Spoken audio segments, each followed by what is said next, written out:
¿qué tal? Buenas tardes. Me da mucho gusto saludarlos en esta nueva emisión. Ya ni les digo cuántas nos faltan o cuántas vamos a hacer o con cuántas, hasta cuándo vamos a cortar. Por lo pronto seguimos y el día de hoy, bueno, no me presenté, algunos no me conocen tal vez. Soy Guadalupe Lozada y me da, por supuesto, como ya dije, mucho gusto saludarlos. Entonces, vamos a seguir ahora hablando un poco de la escena trágica. Vamos a ver fotos, que eso no vimos la semana pasada, pero tengo 2 o 3 croniquillas más que la semana pasada me quedé con las ganas porque se nos fue el tiempo como de costumbre muy rápido. Y este es un librito que en alguna época sacó el Metro, y estoy hablando de alguna época ya muy lejana, 1975, que se llama, es una colección, unos libritos así delgaditos, nomás que me lo empastaron, pero es así delgadito como dan cuenta por estas hojitas moraditas, que lo he releído y leído muchas veces, leído y releído, perdón, muchas veces, pero se llama El México de mi infancia, y está escrito por don Juan Bustillo Oro, un conocido director de cine de los años 40, 50, ya le tocó vivir, pues en carne propia siendo niño, todos los avatares de la escena trágica, y me encanta cómo relata esas historias. No lo tengo escaneado, de tal suerte que voy a ir leyendo aquí del libro como viene, ¿no?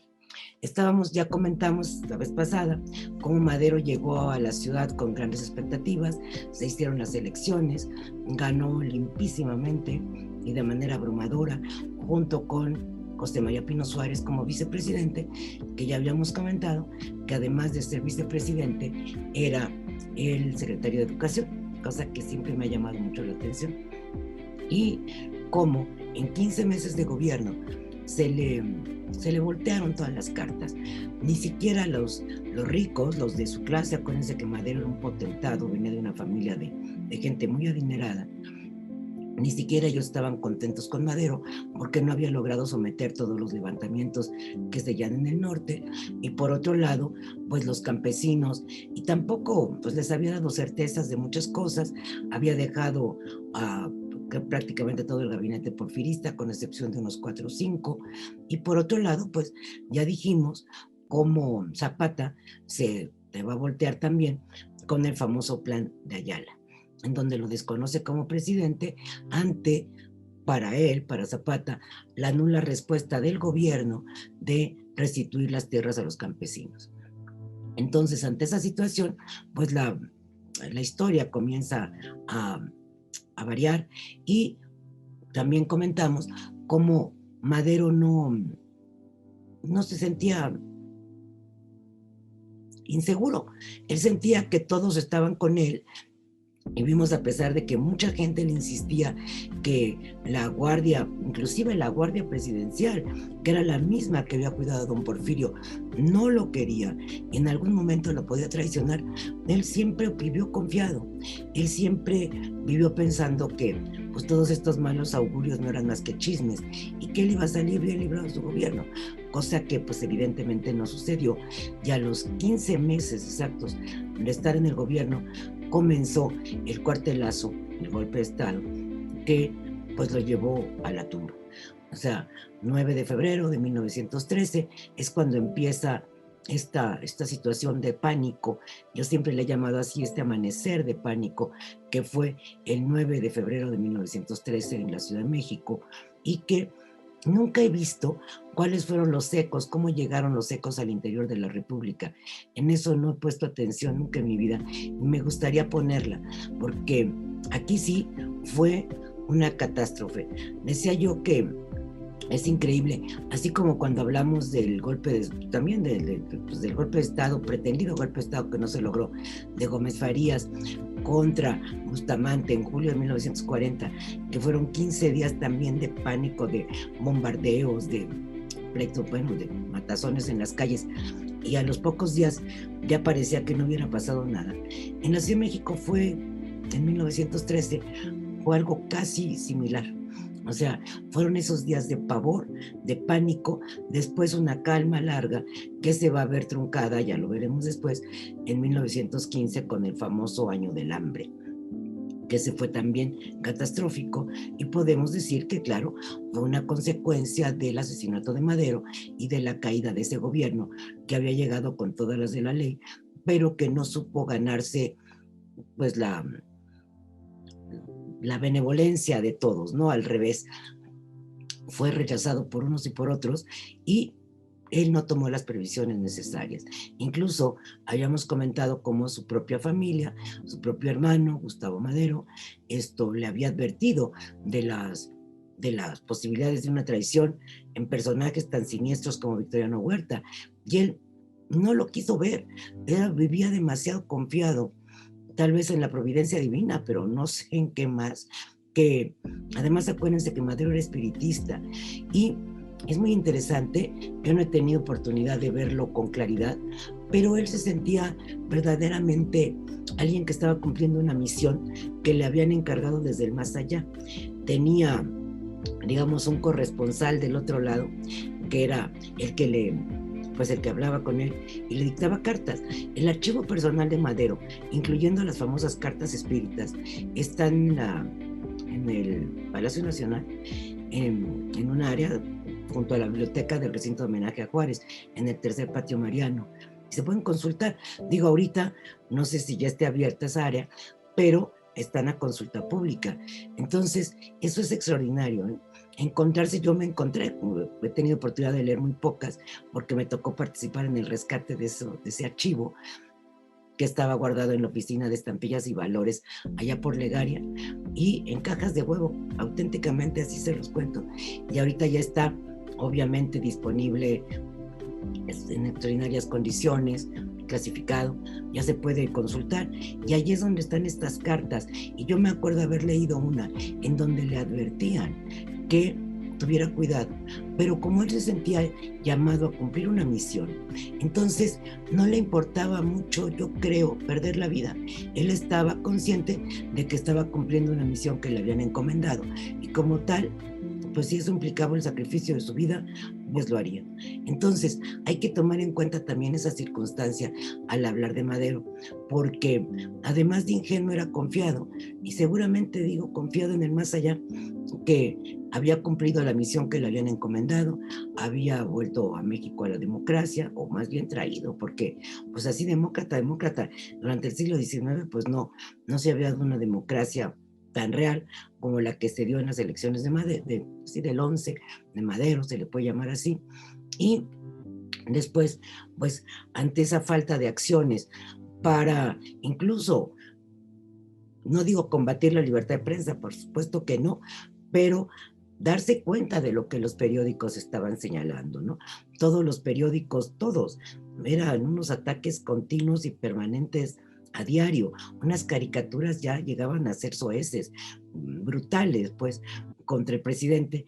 Pues evidentemente la gente que vivía aquí, y que muchos de ellos habían estado, pues no acostumbrados a los cuartelazos ya, porque pues don Porfirio había estado 30 años en el poder, y en ese tiempo no había habido cuartelazos ni pronunciamientos como se les llamaba en el 19, pero seguramente, así como muchos de nosotros de mi generación oímos relatos de la revolución, pues ellos, muchos de los viejos de 1913, habrán oído de muchos levantamientos del siglo XIX, ¿no? Entonces, eso es lo que yo creo que muchos pues huían ante la posibilidad de una nueva revolución, y estaban contentos con que Madero hubiera llegado tan pronto a la presidencia, pero resulta, después, sí, tan pronto después de haber iniciado la revolución. Acuérdense que lanza el Plan de San Luis desde San Antonio, Texas, y después esto ya entra triunfal a México cuando don Porfirio decide renunciar, se va del país en mayo de 1911, en julio son las elecciones, y por supuesto Madero gana, llega en noviembre de 11, y de esa manera se consolida un proceso, vamos a decir, rápido, de una transformación que comenzó como una revolución, una guerra, una batalla, pero, bueno, no varias, hubo varias, pero pues no se calma con eso la situación, como ya les dije. Se van a seguir levantando en armas los zapatistas, y Madero los combate, en vez de tratar de buscar una alianza con ellos, los combate, y pues insisto lo que ya he venido diciendo, que tampoco con los grandes empresarios, con los grandes, acuérdense que había gente muy, muy rica, gente que había amasado unas fortunas impresionantes durante el porfiriato. Entonces, esa situación, pues tampoco tener de su lado esa parte de la sociedad, pues ocasionó que no estuviera bien ni con tirios ni con troyanos, ¿no? Entonces, pues viene la famosa decena trágica, encabezada principalmente por Félix Díaz, Manuel Mondragón y el general Bernardo Reyes, que es asesinado en la puerta del Palacio Nacional cuando trató de tomar de frente Palacio, y bueno, Palacio sí estaba defendido por tropas leales al presidente, y ahí mismo en la plancha del Zócalo queda muerto Bernardo Reyes. Entonces, les quiero leer alguna partecita de este libro que se llama, ya les dije, México de mi infancia, y está escrito por Juan Bustillo Oro. Ignoro si hay otra edición. Esta que yo tengo pertenece a la colección Metropolitana y fue editado en 1975. Dice así: voy a irme salteando, tampoco les voy a leer todo el libro, pero algunas partes que me parecen muy interesantes de cómo él narra con sus recuerdos de niño. Dice: raros rumores de siniestro festejo se pusieron a inundar la lejanía, muy repetidas, de mucha copiosidad y simultáneas explosiones, hicieron pensar al principio en una gran celebración, por más que tuviese algo que las disimulaba mucho, de esa especie de musicalidad que hay hasta en los ruidos más ríspidos si nacen de la alegría. La criada y la portera explicaban que se trataba de alguna festividad que tendría lugar en el casino chino. Era costumbre muy propia de aquellos descendientes de los que inventaron la pólvora alborotar con abundancial prodigalidad los de cohetes y triquitraques sus fechas señaladas.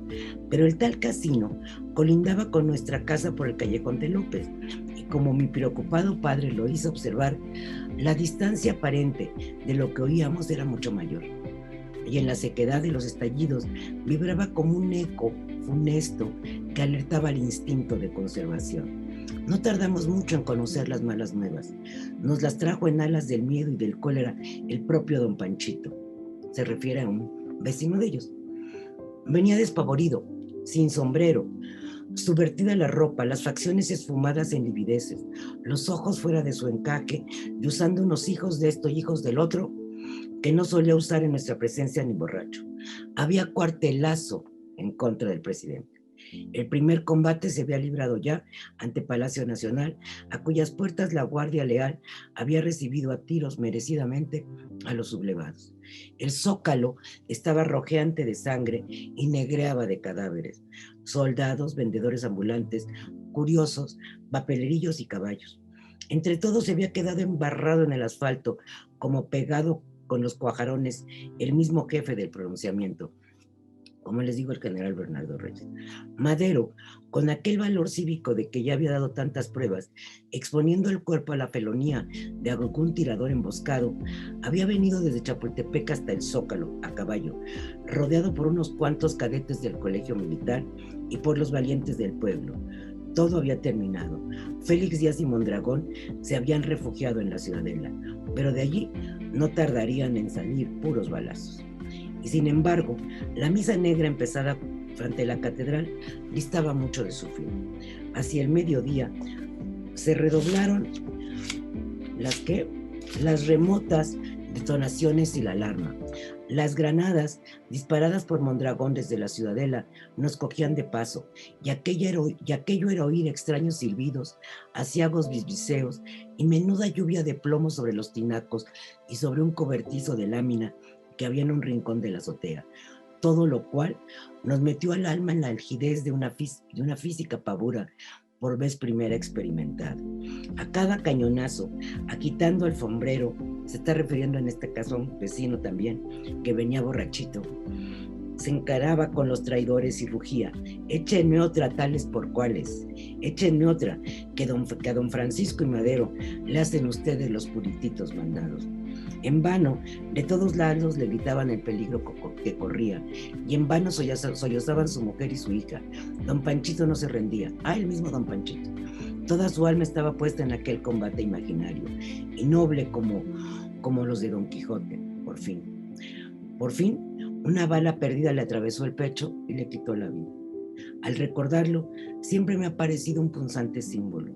No era extraño que los traidores, propuestos en destruir a Madero, comenzaran por destruir al pueblo inerme que tanto lo amaba. La ciudad era pura congoja, dislocación y desconcierto. Nadie se explicaba por qué el ejército federal permanecía empantanado en extraña desidia, cuando bastaba una buena carga contra los que la gente ya daban llamar los ciudadelos, para acabar rápidamente con una cuartelada que de hecho se había frustrado ante la primera intentona frente a Palacio Nacional. Sigo leyendo, me salto, de la negligencia de Huerta, el general encargado por Madero del sometimiento de los sublevados, y no sé de qué otros signos muy fuliginoso oriente, los adultos concluían que un algo torvo y traicionado estaba circuyendo al tolerante presidente. En los periódicos, que se podían conseguir únicamente con derroche de denuedo, se aseguraba que se combatía con energía y que eran inminentes las acciones en gran escala para tomar la ciudadela. Acuérdense que ya platicamos cómo Mondragón y Félix Díaz se fueron a acuartelar la ciudadela. El presidente, que le había dejado el mando a Huerta, sin hacer caso también de lo que le habían dicho, que Huerta no era de confianza, le deja el mando a Huerta porque el general Villar había caído herido, no muerto, en la acción de Palacio Nacional. Entonces Huerta finge atacar la ciudadela, pero lo que dice aquí precisamente Bustillo, o sea, ¿cómo? Si hubiera sido fácil atacar de frente a la ciudadela y nadie lo hizo. Es más, Madero va por Felipe Ángeles a Cuernavaca, que estaba combatiendo a Zapata, y lo pone al mando de Huerta. Entonces, pues evidentemente no pudieron entre comillas, a los que estaban atrincherados en la ciudadela. La tormenta no llegaba al cielo. Aquellos días fueron de azulina limpidez de firmamento y de acariciante constelación digna de las florarias romanas. Pero los pájaros huyeron. Andaban los demonios del resentimiento, cobrándose las alegres fiestas de la libre ciudadanía celebradas los últimos meses. Regía el terror y como corazonada colectiva ahogaba a la capital más allá del miedo. Era el presentimiento de la traición consumada con la sangre de Madero. Se hablaba mucho de Felipe Ángeles. Sí, si Ángeles se encargase de lo que tan mal se encargaba Huerta.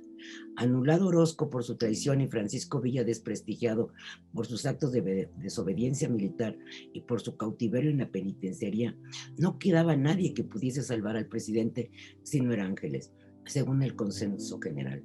Pero los chicos nos acordábamos de alguien más y nos preguntábamos con suma angustia qué maléfico dragón lo tendría preso en alguna recóndita caverna y no lo dejaba acudir. Luego se refiere ya a otros personajes, a Giuseppe Garibaldi, que era un joven que se había unido a Madero, descendiente de aquel Garibaldi de la liberación italiana. Luego dice, los rurales, gente leal a Madero, fueron aniquilados en una alevosa trampa que se tendió con ametralladoras, no sé si en la calle de Valderas o en la de Revillagigedo, y a la cual fueron enviados con pleno conocimiento de lo que les esperaba por Huerta y su compinche Blanquet. Claro, es lo que les digo, o sea, Huerta, lejos de combatir, estaba favoreciendo a los sublevados y aniquilando en este caso a los rurales, gente que tenía que ser leal al presidente. Mondragón entretenía a sus socios en la ciudadela, demostrando su habilidad de artillero, con un blanco en una puerta de palacio y otro en el reloj de Bucareli, al que descabezó limpiamente. El reloj de Bucareli que nosotros conocemos hoy, que está ahí en la esquina de Bucareli y Atenas, en el cruce, mejor dicho, esto no es el mismo que se había inaugurado en las fiestas del centenario y que había sido un regalo de la colonia china, de la embajada china, la especial, la embajada que vino del gobierno chino. El que está ahora se puso después porque el original fue destrozado precisamente, como dice aquí, en esos bombardeos de la decena trágica. Luego se refiere a Mondragón.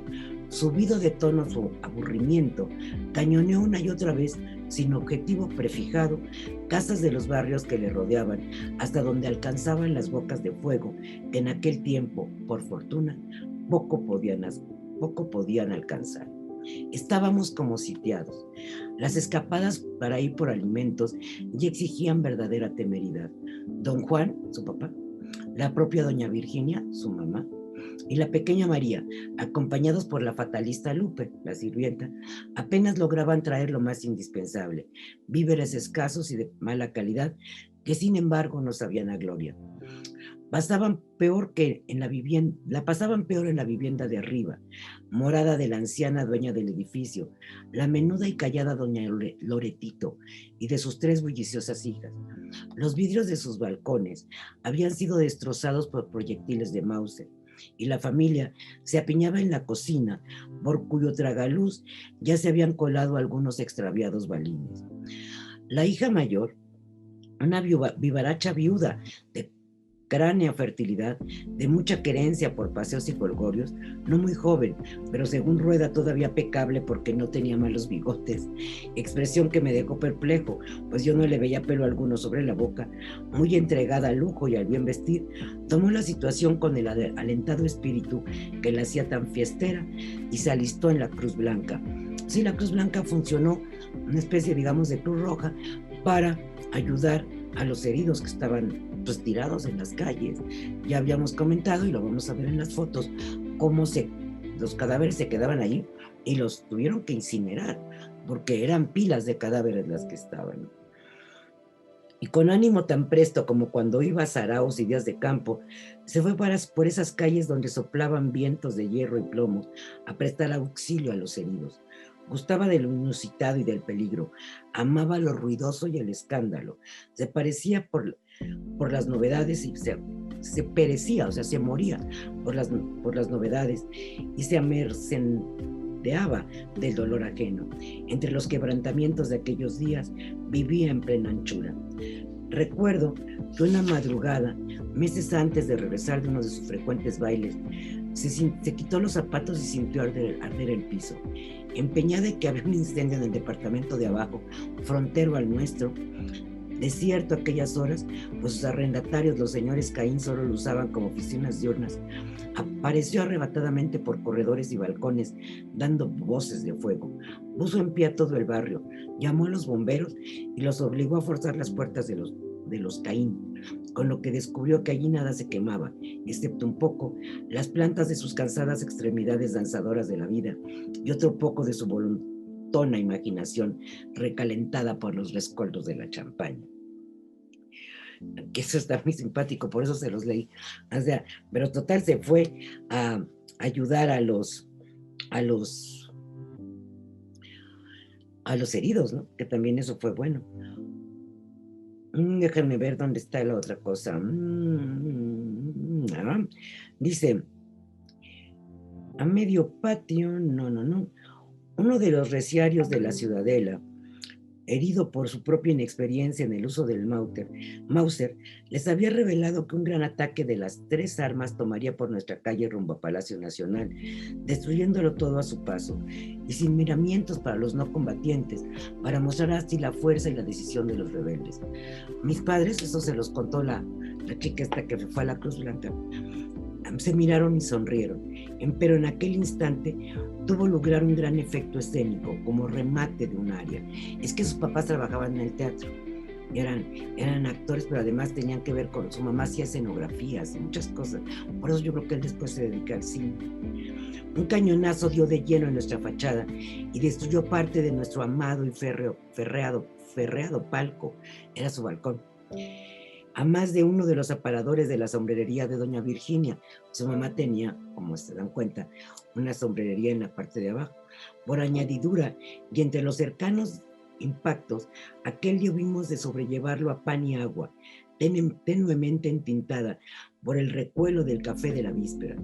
Y visto todo lo cual, mi padre se decidió a aceptar el asilo que por conducto de Rueda nos ofreció una de las muy pocas amigas del teatro que del teatro había guardado mi madre, o sea, doña Telvina Rodríguez, aquella magnífica característica que fue la favorita de los públicos de aquellas sazones. Gente de la farándula, o nuestros implacables manes, había organizado un mini éxodo para guarecerse, fuera de la zona de peligro, en el camino a la villa de Guadalupe, en la casa de un señor, algo pariente de mi padre, según creo, que quizás se apellidaba Mendizábal y que tal vez tenía que ver con una famosa fábrica de cerillos. Nunca sé por qué motivos ni por cuáles gestiones ese bondadoso señor había cedido temporalmente esa propiedad a la temerosa comicaya y a sus anexos, es decir, a toda esta gente del teatro, ¿no? Pero sí que el grupo se reuniría aquella tarde en la casa de doña Telvina, más a cubierto de la metralla que la nuestra, y que al día siguiente emprendería el larguísimo viaje para ir a la villa. En un par de carromatos. No se contaba con muebles. Había que llevar colchones y cobijas y lo que se pudiera de comer, aunque en la villa era más fácil, sí, a buen precio, ir adquiriendo lo que fuese necesario. Esperamos que llegara la noche, durante la que amainaban mucho los disparos. Se dispusieron un par de colchonetas, algunas frazadas y un poco de ropa, y salimos a eso de las 10, cuando reducía a la ciudad un silencio que se antojaba más ominoso que el fragor de la cacería diurna. Entre sombras, pues los focos del alumbrado público habían sido volados a balazos y no había quien osara tener alguna ventana abierta, íbamos a pie, con torpeza, abrumados por el peso de nuestro impedimento. Don Juan, insisto, su papá, como general en jefe de la partida, nos hacía caminar lo más pegaditos que podíamos a las paredes y nos prohibió toda clase de ruidos, aunque los roces en los muros y la necesidad de pisar fuerte bajo la carga que llevábamos era inevitable. Alonso y yo, su hermano, como buenos chicos, gozábamos de la aventura que tanto asustaba a nuestros padres y a nuestras hermanas. Ni sabíamos medir peligros, ni nos creíamos vulnerables, como si nos hubiésemos metido en uno de esos cuentos, en una de las películas o en uno de los dramas que tanto nos gustaban y que de antemano sabíamos que era pura ficción. Disfrutábamos mucho del completo rompimiento de la normalidad y del agradable picante de lo desconocido a que nos encaminábamos. Y así cruzamos ante nuestro querido Teatro Colón. El Teatro Colón estaba donde hoy está el Club de Banqueros, en lo que había sido el Club Alemán, si no me equivoco, y que está en la esquina de 16 de septiembre y que es Bolívar, yo creo. Sí, 16 de septiembre y Bolívar.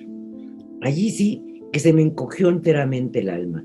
Sus cerradas puertas, que siempre vimos de par en par, sus vacías carteleras, arrancados los avisos de la última función por los pilluelos que acostumbraban a hacerlo noche a noche, para que sus pedazos, engruesados con el engrudo, les sirviera de cubierta contra el frío, mientras se acurrucaban en cualquier rincón de la vía pública.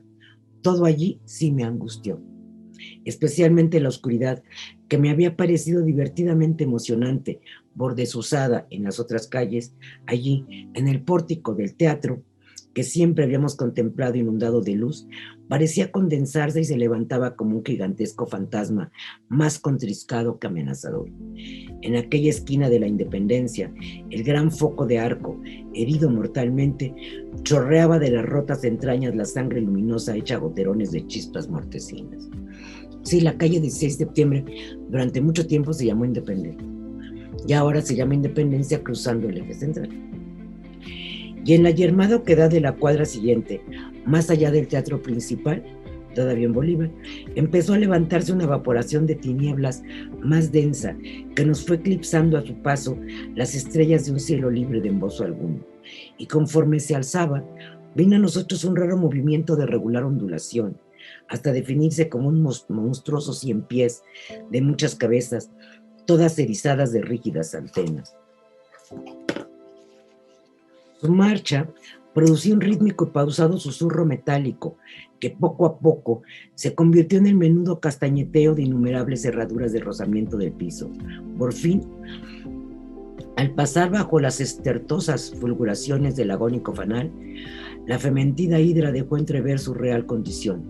Era un piquete de caballería, cuyos hombres recataban el cuerpo en amplios y humbosos capotes, pero que desnudaban abiertamente el amago de los rifles, con los cañones hacia arriba, las culatas apoyadas en los muslos y las manos prestas en los gatillos. Rememoro aquella escena como si fuese una de las minuciosas litografías de un viejo libro que rodaba por mi casa. En la adumbración de cada cara, la correa que sujetaba al kepis, descansando sobre los labios, fungió un extraño pajarraco fiscorrostro, perdón. Es que de repente hay palabras que yo, sinceramente, no tengo en mi vocabulario. Entonces los leo otra vez. En la adumbración de cada cara, la correa que sujetaba al kepis, descansando sobre los labios, fungía un extraño pajarraco fisirrostro. Y esto trae también a mi memoria otros de aquellos dulces cantares de mi madre. En el monte Calvario las golondrinas le quitaron a Cristo las 5 espinas. Aunque aquellos siniestros avechuchos de la nocturnancia se estuviesen disponiendo a clavárselas más profundamente. Mi madre, pávida y aparentando contra el pecho un pequeño maletín en que llevaba unas cuantas alhajas que eran todo nuestro caudal, nos detuvo. Temió que nuestra marcha desatara la intemperancia de los soldados, tan entregados en aquellas descomposturas a deserrajar sus armas sin orden ni razón. La patrulla pasó de largo, en total desestima de nuestras personas. Don Juan la vio alejarse, vigilante pero tranquilo.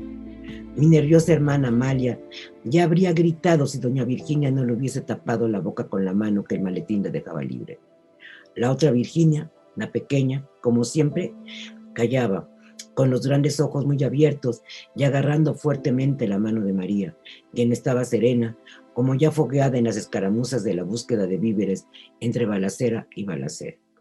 Alonso y yo volvimos de nuestro atolondrado recreo y al deleite de lo insólito. En la india impasibilidad de las facciones de Lupe que nos acompañaba, estaba ausente todo vestigio de emoción. Quizá por apartarnos del encuentro con otra patrulla, cuyas siluetas vimos atravesar la bocacalle de 5 de Mayo, mi padre nos hizo seguir por San Francisco, hoy Madero, hasta la esquina de Guardiola. Es la esquina de donde está el edificio Guardiola, así se llama, pero entonces estaba la casa de los Escandón en la esquina de Madero y Eje Central. Y allí, en la espinosa desembocadura de San Juan de Letrán, a la avenida Juárez, le vimos de lleno la cara a la guerra. San Juan de Letrán es el eje central, y repito, y allí, en la espaciosa desembocadura de San Juan de Letrán a la avenida Juárez, le vimos de lleno la cara a la guerra. Un espeso olor, casi tragable, a veces perversamente apetitoso y siempre naucífero, entre de fritanga grosera y de inefable podrición, puesta a azar, se había venido acusando así que nos aproximábamos a ese lugar. A media plazoleta, sí, porque enfrente de la casa de los Escandón, donde hoy está el edificio Guardiola, había una pequeña plazoletita como un jardín anterior a la casa, ¿no? A media plazoleta, algo informe, de regular altura y repulsivo contorno, ardía difícilmente con llamas perezosas, a las que atizaban un par de semidesnudos carnífices, medio renegridos por el tizne, medio rojeantes de sanguaza, arrojándoles un líquido inflamable y removiendo todo con largas picas. Y a unos cuantos metros de ella, la cosa no pudo cubrirse más. Era un montón de ceniza humana, de hombres que ya parecían apilados, que ya podrecían apilados como escombros, sin piedad, desarregladamente. Para evitar podreduras sueltas por las calles y las epidemias consiguientes, se acudía al expedito pero bárbaro recurso de reunirnos en cúmulos, de trecho en trecho, cerca de donde habían caído, para quemarlos a medias. Una náusea congojada me hizo sollozar. Mi hermano se afianzó de mi brazo en silencio. La diversión había terminado. Estábamos frente a la muerte, pero no ante aquella teatral y simbólica. Muerte, no ledera y saciada, de horror elegante y pulcro, de huesos lustrados y sin pingajos, de músculos, que me persiguió en sueños. Esta era la concreta muerte de la carne y la descompostura física de fibras y humores, el terrible descubrimiento de la carroña de que estamos precariamente formados y cuya hediondez no conocemos hasta momentos como aquel. Al incrementarse las llamas, por un nuevo y afortunado intento de los verdugos, uno de aquellos humeantes despojos sin prevención alguna se incorporó entre el fuego en convulsivo impulso, como en un ataque epiléptico semejante a aquel del que había visto morir a uno de nuestros perros. El terror, la angustia y la compasión me arrebataron al resuelto. Estaban quemando vivo a aquel hombre, a aquella mujer o aquello que fuese. Se retorcía lentamente de modo grotesco, sin quejarse, como si gozara de las llamas. Y a poco, como envidiándole su trágica danza, otro de ellos contrajo una pierna y se abrazó a sí mismo en forma inverosímil, mientras nos envolvían a cosas varadas y todo aquello chorreaba grasa hirviente hasta el suelo. Grité que lo sacaran del fuego, que aún vivían. Mi padre puso una mano en el hombro y me hizo proseguir la marcha, en tanto me explicaba que así suelen padecer retorcimientos todos los cuerpos que son quemados. No me tranquilizó. La noche se había trocado de alegre aventura en espantable pesadilla, y la muerte terrena, de pies pultáceos, no seguía. No dejó de seguirme años y años, o más bien de ir dentro de mí como una pústula que se me abriera aquella noche y que nunca se cerró del todo. Entonces, fíjense en este horror. Perdón por haberles leído una cosa tan espantosa, pero me quiero poner ahora sí que en los pantalones de aquellas personas que vivieron esas cosas horrendas, esas visiones tan espantosas de comprobar cómo, teniendo que salir huyendo a medianoche, porque ya les habían llegado los bombardeos a su casa, se topan con esa escena de terror verdaderamente espeluznante, de los cuerpos quemados retorciéndose como si estuviesen vivos, ¿no? Entonces, para un niño, imagínense también los pobres papás tratando de calmar a los niños, que no vieran eso, qué cosa tan espantosa, y ese olor espantoso, apenas iban en camino para llegar a la casa donde los iban a resguardar. Imagínense los papás, y este es un ejemplo, como ellos hubo muchos. O sea, la gente rica que vivía en el centro, pues como ya les había comentado la vez pasada, o se fue a sus casas en otras ciudades, o se fue a refugiar a Tacubaya, o simplemente al Paseo de la Reforma, donde sí hubo estragos, sí hubo, pero mucho menos. O sea, fueron menos fuertes. Sí hubo estragos porque, como bien dicen aquí, no se trataba de disparar solamente a Palacio o de matar a los contrarios, se trataba de tener a la ciudad bajo estado de sitio. O sea, de no dejarlos salir, de no permitirles ir por víveres, de tenerlos en amenaza permanente, de bombardear casas que nada tenían que ver. En Reforma, y creo que ahorita por aquí tengo unas fotos, si no las busco, había una serie de casas, hay fotografías de casas muy bombardeadas. Sin embargo, las casas, alguna vez ya platicamos de Paseo de la Reforma, que tenían 50 y tantas habitaciones, bueno, pues si te quitabas de aquellas que estuvieran más en peligro, o bien esas familias también huyeron, pero el problema mayor era de quien vivía en el centro, porque allí las cuestiones pues sucedían como esto, y si no tenías mucho dinero era todavía pues más complicado, ¿no? En el desabrimiento del peligro, en la calle de San Lorenzo es Belisario Domínguez, ya un tanto alejado, ni la impropiedad del techo ajeno, ni la malpasanza del duro suelo, apenas minoreada por delgada colchoneta donde encontramos pasajera y asija, lo que me despabilaba aquella noche. Tampoco lo era la profunda llanura causada en mi alma por la hoguera de los muertos, pues en el propio horror de la visión había venido el remedio, un pronto y total olvido, no por transitorio menos eficaz así de pronto. Me traían a mal desvelo la perplejidad perplejidad, del brumoso sentimiento de haberme despeñado en una grandeza insospechada y desmedida, y la remordeadora consideración de que por cobardía y egoísmo habíamos abandonado en Nuevo México a la dura suerte del hambre y de la soledad a un pequeño e indefenso compañero de juego, muchas veces abnegado, sufridor de nuestros rudos cariños y de nuestras poco amables bromas, y frecuente huésped de nuestra mesa y nuestro lecho, reconocido nuestro desde siempre, y que tenía derecho a estar ahí, en salvo, como cualquiera de nosotros, por fueros que nosotros mismos otorgamos a su humilde persona. Seguramente se está refiriendo a una mascota, pero lo que él dice aquí es que, bueno, la situación es que abandonarla en las calles de Nuevo México. Las calles de Nuevo México estaban ahí justo por Valderas, López, Valderas, todo este rumbo por donde él vivía. Entonces, iban al bazar del mismo nombre, tal. Pero bueno, el caso es que ellos se fueron a la villa, como ya vimos, a una casa cercana a la villa, incluso así lo decía. Sigue contando que pasaron la garita de Peralvillo, o sea, pero fíjense qué bonito esto, sigue hablando de las severas mansiones coloniales y los ensoberbecidos palacios de la modernidad afrancesada.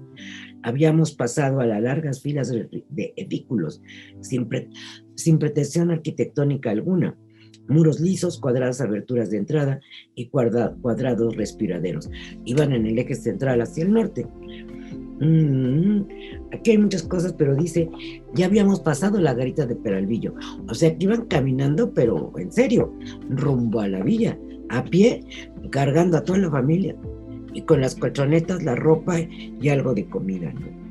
Dice, ya habíamos pasado la garita de Peralvillo, empezaron los solares cargados de basura y de chozas, luego aparecieron dilatados llanos, en parte medio cubiertos de resecas cañas de maíz o de plantas floreando en prematuro frescor primaveral. Y también se abrieron los recuerdos de la urbe lacustre y venida menos de la gran Tenochtitlan, que todavía no rendía el alma, aunque ya andaba muriendo de sed entre los restos de sus casi vacíos canalejos, los que por ahí ya eran tan solo dos largos zanjones, medio llenos de agua empantanada, verdeante y hedionda, que bordeaban la calzada de Guadalupe por ambos lados y que de cuando en cuando eran cruzados por anchos puentes de mampostería que daban acceso a las granjas y las fincas campestres de algunos ricos. Ya también por ambos lados, como una avanzada del México del porvenir y de su urgente homogeneidad, corrían por sobre amarillentos acatales los rieles del tren eléctrico que iba a la villa, en casi toda su extensión, guarnecidos por una alambrada herrumbrosa y rota a trechos, puesta un día para seguridad de los viandantes. No muy lejos de la villa nos aguardaba nuestro asilo, una casona de noble origen, pero de ruinosa actualidad. El regocijo de sentirse seguros de súbito tomó para mí un acérrimo regusto. Hasta entonces volví a pensar en nuestro gran amigo, el presidente Madero. En aquel momento, quizá aún más estrechado por la traición, sentí como si lo hubiéramos abandonado cobardemente. Y así pues muchos, como les digo, muchos salieron, muchos se fueron hacia lugares cercanos, como ya venimos diciendo, y narra con mucho detalle lo que vivieron en esa casa, y dice, confundiéndose con las polvaredas que se levantan en la tierra reseca de la calzada, una tarde vimos venir del lado de la capital la nubosidad. Acuérdense, bueno, ya lo oyeron, que la villa era otra población, estaba separada de México, ya había tren eléctrico y ya había habido ferrocarril desde 1857, pero esto era otra población, era una villa, un pueblo separado.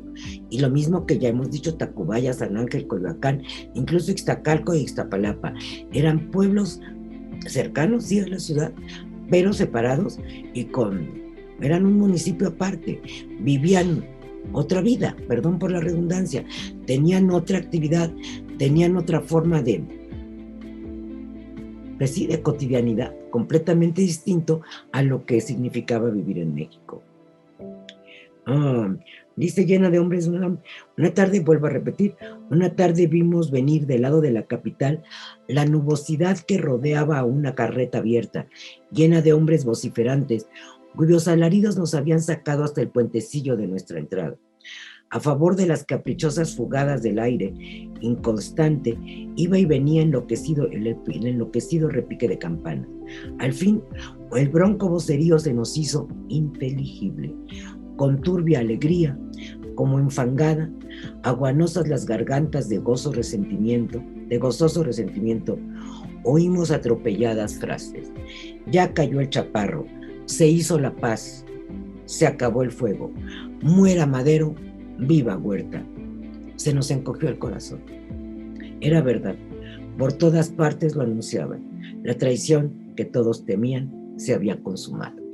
Entonces, fíjense que ante situaciones como esta, pues nos queda muy claro cómo se vivió, y aquí tenía yo, pues ya no me va a dar tiempo porque hay muchas fotos que ver, el diario de José Juan Tablada. Les enseño la portada, esta es una edición más moderna, aquí se llama Las sombras largas de José Juan Tablada, digo más moderna, pero tampoco de ayer, déjenme les digo, está en la serie Lecturas Mexicanas de en aquel tiempo Consejo Nacional para la Cultura y las Artes. No, ya no es tan moderna, 1993, casi 20 años después al otro que les enseñé, pero yo creo que este sí lo siguen encontrando. Y también trae relatos, este también está súper leído y revisado y revisitado, pero aquí lo que él cuenta es cómo recibía las noticias estando en Coyoacán. O sea, otra visión distinta, cómo veía llegar gente. Y él quería venir a México porque trabajaba en un periódico, pero no había manera de moverse, no había manera de salir para acá. Y le llegaban diario las noticias de los periódicos bombardeados, de las casas atacadas, de la situación que estaba viviendo Madero, de las complicaciones que se estaban viviendo en la ciudad. Y pues acaba diciendo, déjenme ver, creo que esa parte así como acabé con esto, de que la traición se había consumado, dice aquí algo interesante, déjenme ver. Domingo 23, acuérdense, 23 de febrero de 1913, el día de la muerte de Madero y Pino Suárez. Lleno de estupor, de indignación y de vergüenza, al ir a desayunar leo en El Imparcial la abominable, la increíble noticia del asesinato de Madero y Pino Suárez, consumado anoche en la proximidad de la penitenciaría. Me siento consternado por el pésame y el oprobio, y el choque es tan terrible que irracionalmente corro al teléfono a preguntar, a inquirir, con el recóndito deseo de que la noticia sea desmentida.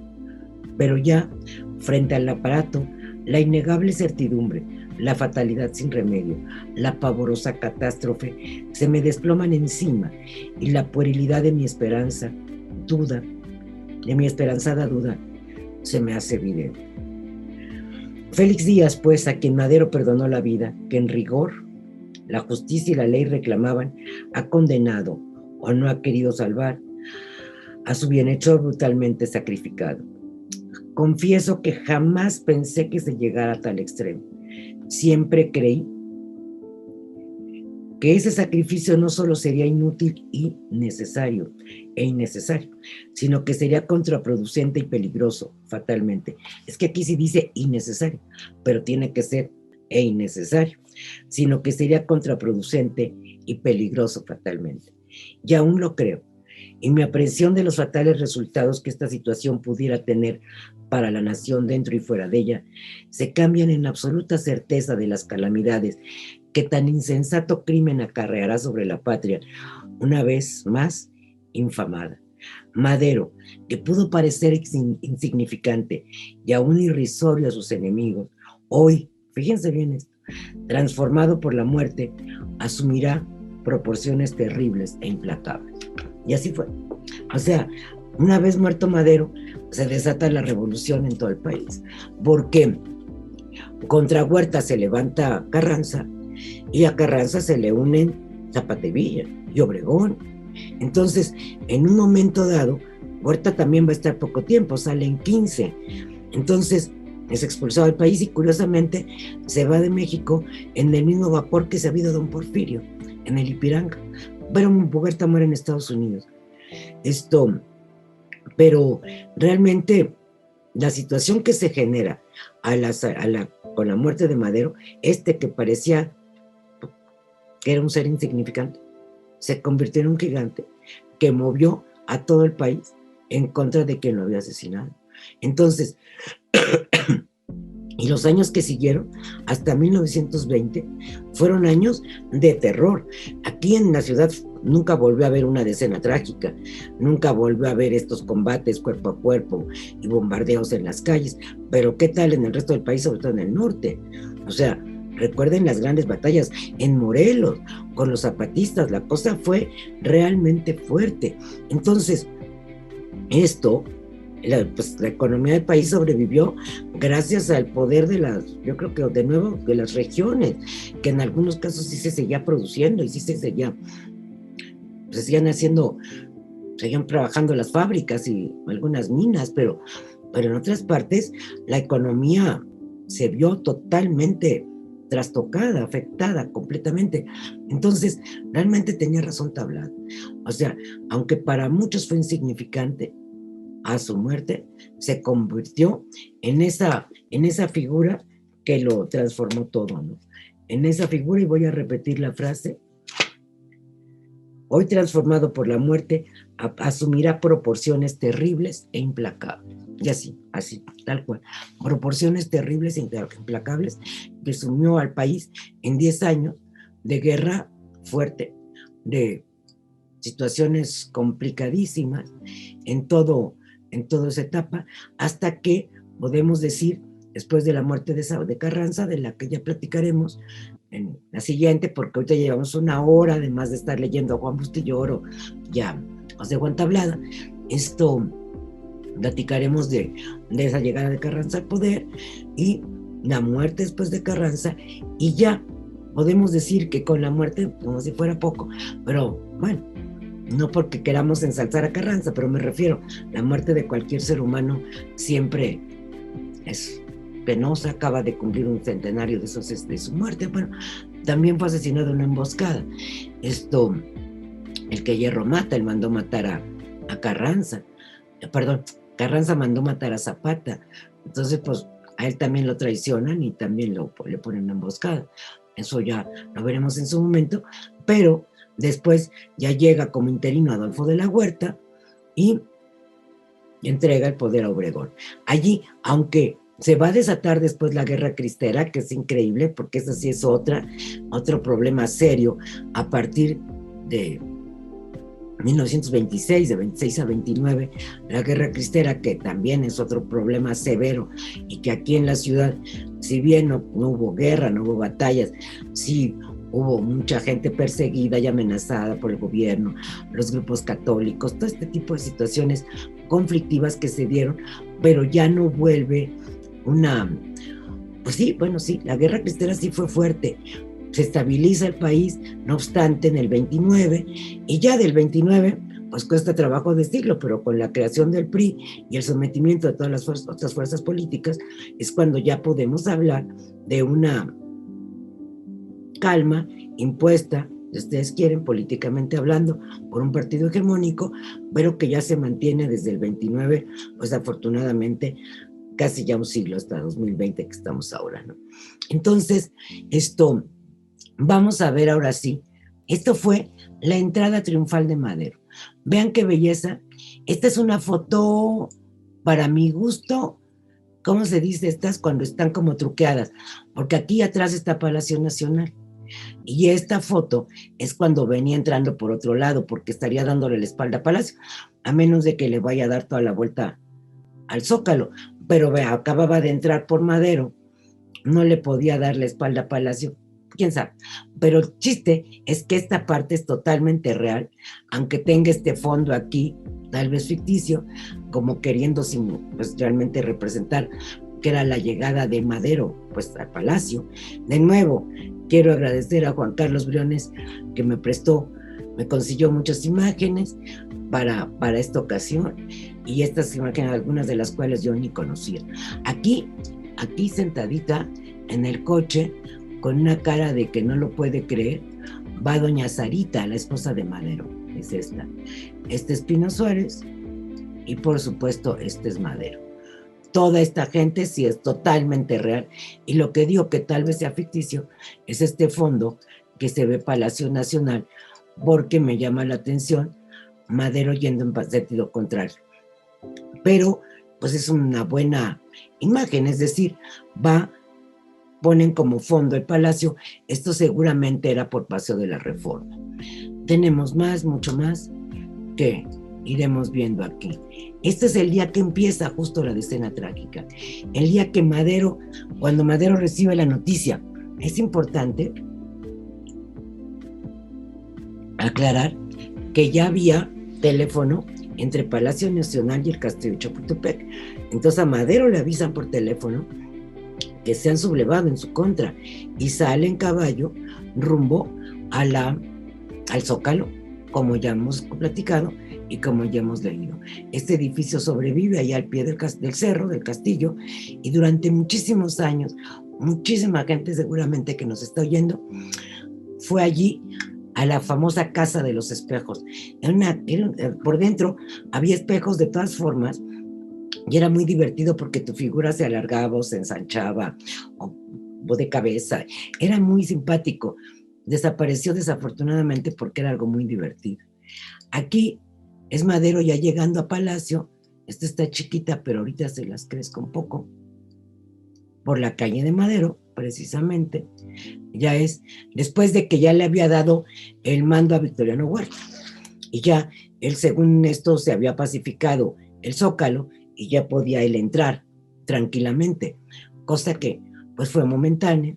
Pero fíjense cómo lo está rodeando toda esta gente de la que hablaba Bustillo, que después cuando Madero ya entra a Palacio y arrecian la balacera, pues muchas de estas personas que vemos ahí seguramente a la hora estaba asesinada, estaba muerta afuera de él.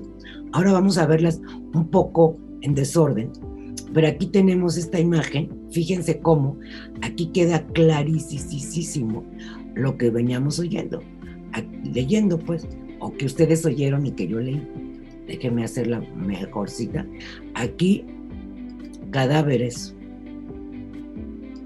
acá otro, pero la gente caminando, aquí los soldaditos y más gente, y aquí más cadáveres y la gente observando. Entonces realmente esta gente que no creía.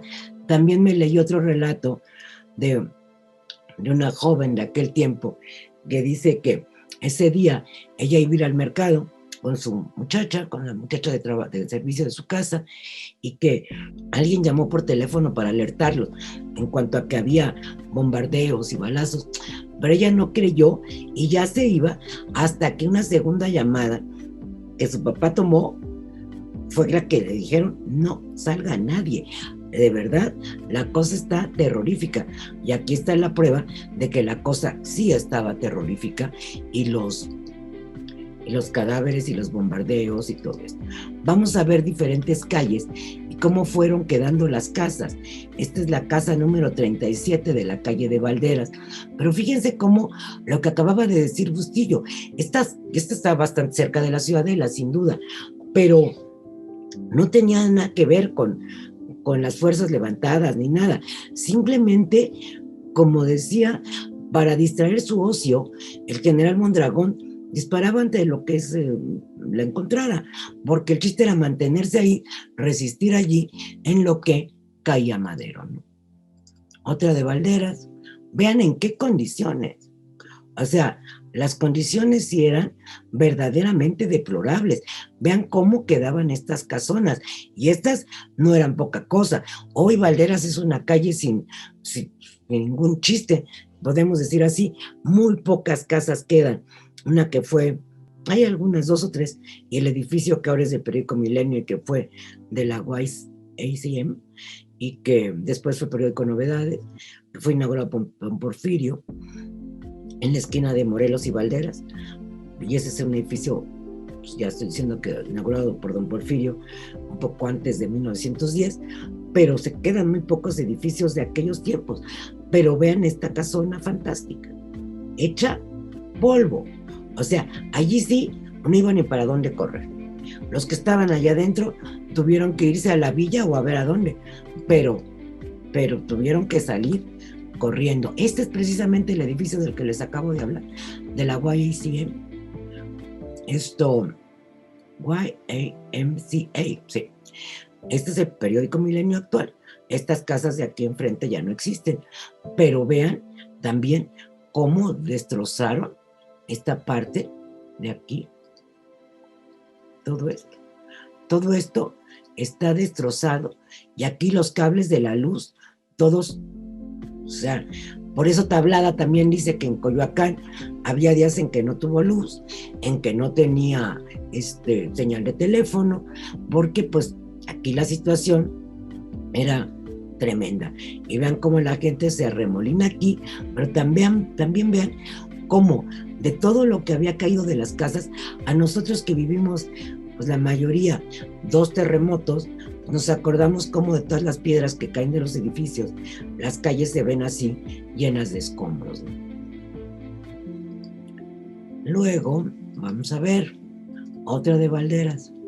Vean, esta iglesia, que si no me equivoco es anglicana o metodista, no, creo que anglicana, todavía existe. Allí en Valderas es esta de aquí del centro.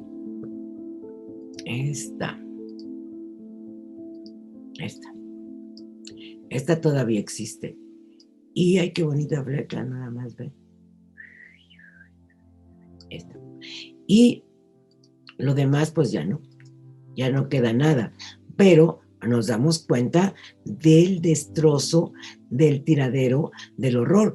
Por eso, aunque sí hay muchas crónicas que dicen que una vez muerto Madero, llegado Huerta al poder, ya no hubo, por supuesto, combates en las calles y como que la gente regresó más o menos a la normalidad, pues los que habitaban estas casas, qué normalidad ni qué 8 cuartos. Pues aquí sí les costó bastante trabajo rehacer todo esto, ¿no? Vean las barricadas en la Ciudadela. Aquí está la Ciudadela y la reconocemos perfectamente bien, porque aquí está la escultura de Morelos, que precisamente había inaugurado Madero ahí en el jardín de la Ciudadela. Esta es la Ciudadela que se va acá atrás. Entonces, aquí tenían estas barricadas a disparar tontamente, y este señor, mírenlo, con su gafete, no se llama gafete, no me acuerdo cómo se llama, pero esta marca en el brazo, como de batallones de paz, ¿no? Casi riéndose de los cañones, pero pues a lo mejor ese señor tampoco aguantó muchos días con esa tranquilidad, ¿no?, que se le ve allí.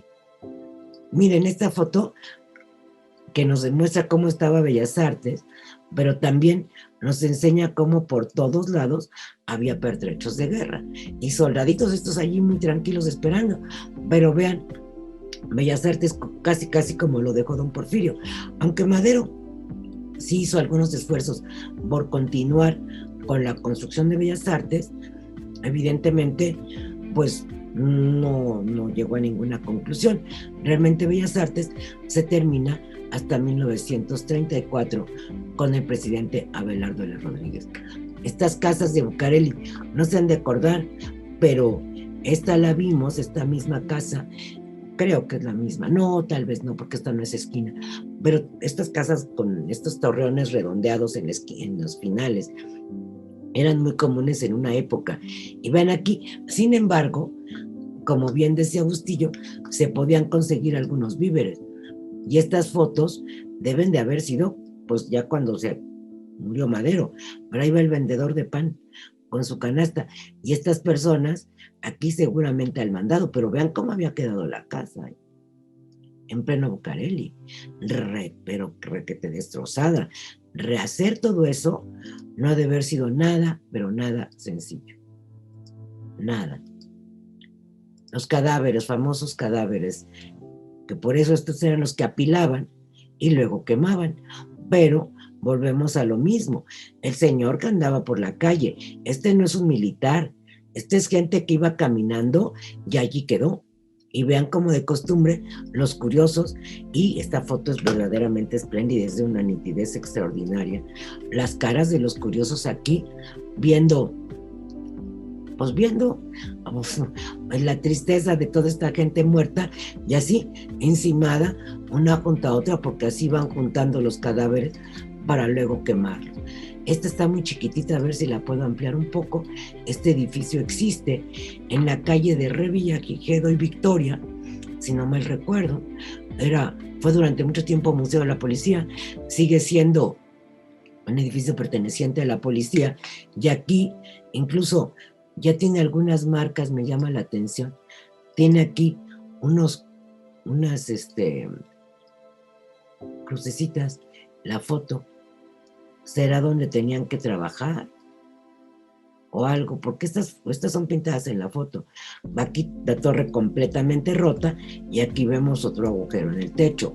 O sea, todo lo relativamente cercano o la que se encontraba en paso entre la Ciudadela y Palacio, le tocó algo. A algunos otros que no tenían nada que ver con ese rumbo, también, como decíamos, del Paseo de la Reforma.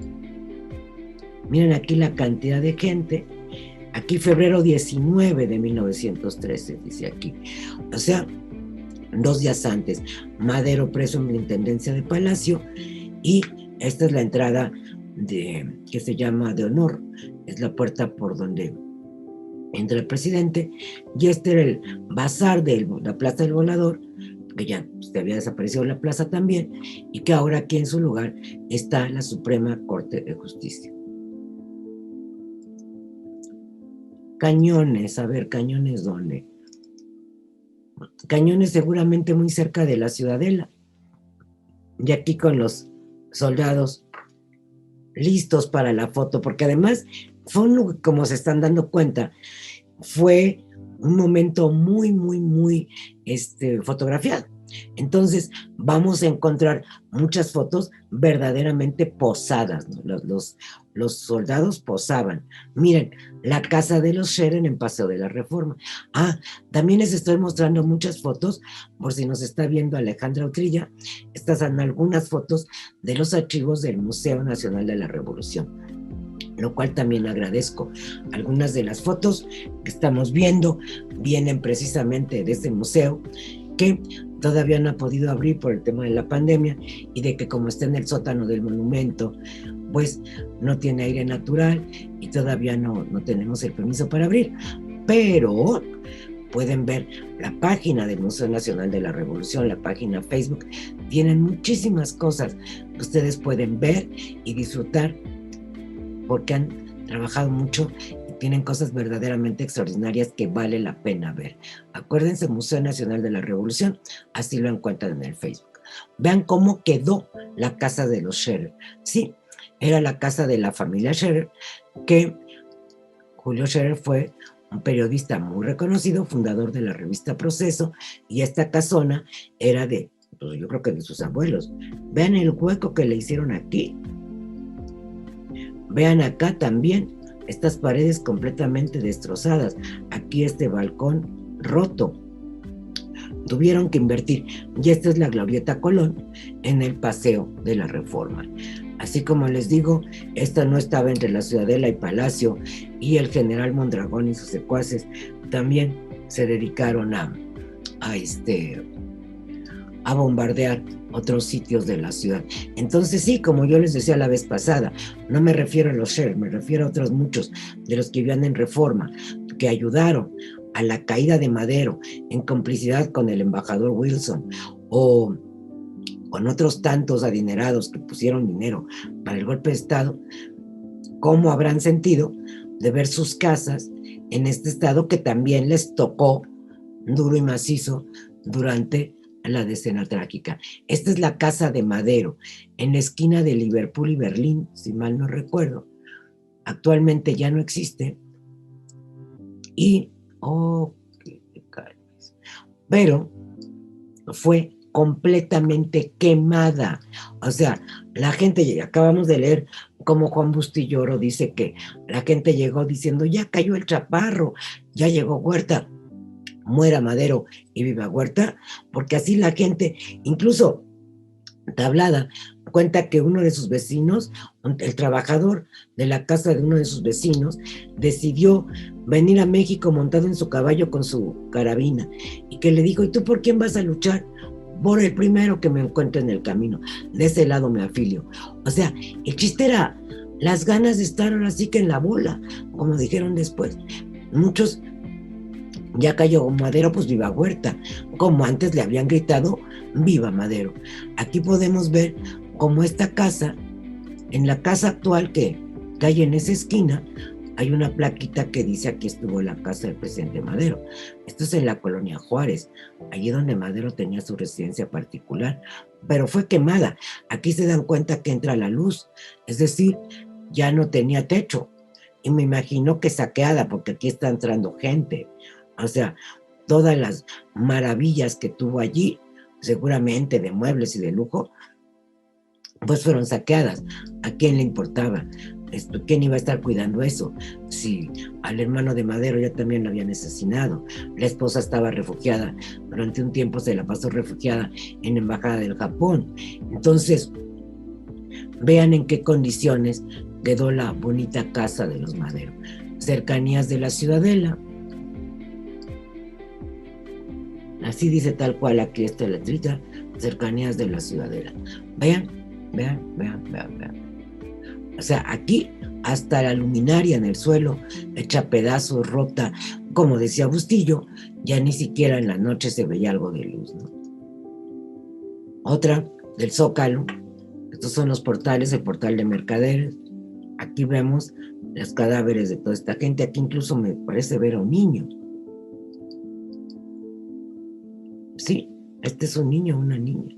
Aquí, en el suelo, este jovencito, así como ellos, muchos quedaron muertos en pleno Zócalo o en las calles de alrededor. Aquí vemos el Palacio del Ayuntamiento, el portal de Mercaderes, el centro mercantil, que todavía, bueno, ya el centro mercantil como tal no existe. Este es el periódico El Heraldo, que estaba en una de las calles ya desaparecidas, y esa explicación se la debo a Rodrigo Hidalgo, a quien le agradezco, que estaba en una de las calles ya desaparecidas con la ampliación de Paseo de la Reforma hacia el norte, allí por las calles de Valerio Trujano, por ahí, pero pues tampoco estaba en el cruce de la Ciudadela Palacio. Aquí es donde les quiero demostrar que prácticamente son, bueno, que de hecho son las que no, aquí en el caso concreto también era atacar los periódicos, las redacciones de los periódicos, pero ya vimos Reforma. Independientemente, el chiste era destruir, crear la zozobra, el miedo, la inseguridad, el sentimiento de hecatombe, ¿no? Fíjense, el público frente a Palacio al saber de la prisión de Madero. Dice aquí, vayan ustedes a saber si realmente, porque ya hemos visto cómo algunas de estas descripciones no corresponden. Tal vez fue el día que se supo de la muerte, porque aquí hay mucha gente. La prisión de Madero prácticamente fue a los 3 días de que había llegado, de que entró a Palacio, pero aquí ya vemos mucha gente como celebrando. Esto más bien me da la impresión de que es la gente frente a Palacio cuando se supo de la muerte de Madero. Félix Díaz y Manuel Mondragón. Esta es una foto posadísima, muy posada y muy conocida, muy conocida. Siempre aparece en los libros de la Decena Trágica, y aquí tienen, miren, Palacio Nacional, Estación Colonia, que les he hablado muchas veces de ella y que está en la esquina de, bueno, estuvo en donde ahora está el Monumento a la Madre, allí en Insurgentes Norte, llamado ya así. Entonces no existía Insurgentes Norte, se llamaba, era una calle que se llamaba Ramón Corona. Beneficencia Española, que no tengo claridad de dónde estaba, porque ahora la Beneficencia Española está ya por Ejército Nacional, y aquí Colonia Roma. Y posando para ver cómo iban a ser seguramente sus tiros, aquí dice febrero 16, 1913. Este es el gabinete de Huerta, el horroroso gabinete de Huerta, qué oprobio tan espantoso el haber pertenecido a este gabinete. Si no me equivoco, este es Manuel Mondragón. Aquí, por supuesto, este es Huerta. Este es Francisco León de la Barra, que había sido el interino entre Porfirio Díaz y Madero. Ya los demás, afortunadamente, no los reconozco. No tengo nada que ver con estos personajes y no sé quiénes son, mucho menos este con ese bigote. No los conozco. No, mejor ni hablo porque creo que no. Ni los conozco. La gente huyendo. Lo que acabamos de escuchar de cómo narra Juan Bustillo Oro salida. Esta es gente un poco más pobre de lo que era Bustillo. Pues, Bustillo Oro sí tenía pues una casita, aunque era seguramente rentada, porque habló de la señora que era dueña del edificio. Pero aquí va la gente huyendo con sus colchonetas, ¿cómo se llamarán? Pues estos costales, pues, llenos de algunos enseres, ¿no? La señora aquí con la bebita atrás, corriendo, y van huyendo de los bombardeos y van huyendo de la situación tan espantosa que se estaba viviendo en la ciudad. Otra de gente huyendo, esta es distinta, van con su bandera blanca, caminando, tal vez igual, con rumbo a la villa. Aquí se alcanza a ver, pero no, calle de Nava. Pues no sé dónde estaría, es la calle de Nava, eso sí se ve. Y fumen canarios, eso sí, anuncios por todos lados, en toda la ciudad, pero van tratando de salvarse, cargando algunos enseres, bolsas, canastas, para huir, pues, de la situación tan espantosa que se vivía en la ciudad. Este es el horroroso embajador de Estados Unidos, el que fraguó junto con, pues primero con Mondragón y con Félix Díaz el cuartelazo, y luego pues también el que impulsó a Huerta ya dar el paso final para quedarse con la presidencia de la República, una vez deshaciéndose de Madero. Vamos a ver esto qué es. También por la Ciudadela, artillería felicista. Felicista se refiere a que pertenecía a Félix Díaz.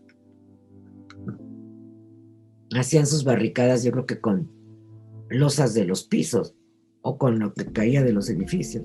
Aquí está la famosa incineración de cadáveres de la que hablábamos. Y justo, miren, parece que se estuviera levantando. Es una cosa horrorosa, pero me llama la atención la impasividad de estas personas. Si además, yo creo que olía justo como describía Bustillo, una cosa espantosa.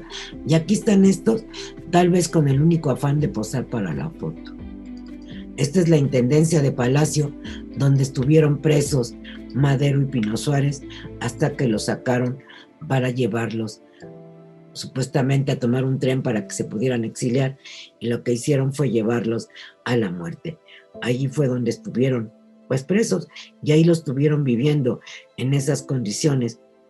Digo, la habitación de la intendencia está muy bonita, esa mesa ya la quisiéramos nosotros, ¿verdad? Está muy bonita, pero, pues era un lugar no propio para pasarse 15 días en el más absoluto estrés de que ya se acercaba, pues que la traición estaba cada vez más cerca y de que ya los iban a matar seguramente. Este es Pino Suárez, para quien no lo conozca. Este es José María Pino Suárez, que también, por lo que estamos leyendo aquí, ya había sido gobernador de Yucatán. Él era yucateco. Juárez y Valderas, el consulado americano, fíjense. Por eso tiene ahí las banderitas, no la embajada. El consulado tiene que ver con comercio. Pero cancelar. Pero vemos aquí que aunque lo único que tiene destrozado es el letrero de arriba, y aquí pues algo que se les pasó sin querer, una bombita por ahí. Aquí en general está bastante bien, pero miren aquí, esto está roto, pero eso sí, las señoras caminando por las calles, las llantas Goodyear, el edificio Goodyear también, aunque dice consulado americano. A ver, ¿qué más? Otra vez de Juárez y Valderas, la otra esquina. Yo lo que quiero es demostrar estas fotos. No es que quiera hacer una larga historia fotográfica nada más, sino justamente mostrar en imágenes lo que hemos estado comentando las últimas 2 sesiones, o sea, las condiciones en que quedó la ciudad al finalizar la decena trágica, ¿no? Otra de la Ciudadela, así era la Ciudadela, que ahora es la Biblioteca México. Aquí apenas una escaramuza así, una maltratadita aquí, leve, porque pues Huerta tuvo que fingir en algún momento que los estaban atacando. Aquí también un agujerito, pero realmente la Ciudadela intacta, ¿no? Que antiguamente era la fábrica, en ese momento era fábrica de armas. Entonces, pues allí tenían todos los pertrechos que hicieran falta para seguirse abasteciendo y además permitían, el mismo Huerta, que se alimentara a los sublevados. Otra por los rumbos de la Ciudadela, otra barricada puesta allí para protegerse de los supuestos ataques. Prisión de Santiago Tlatelolco, de aquí fue donde liberaron al general Bernardo Reyes.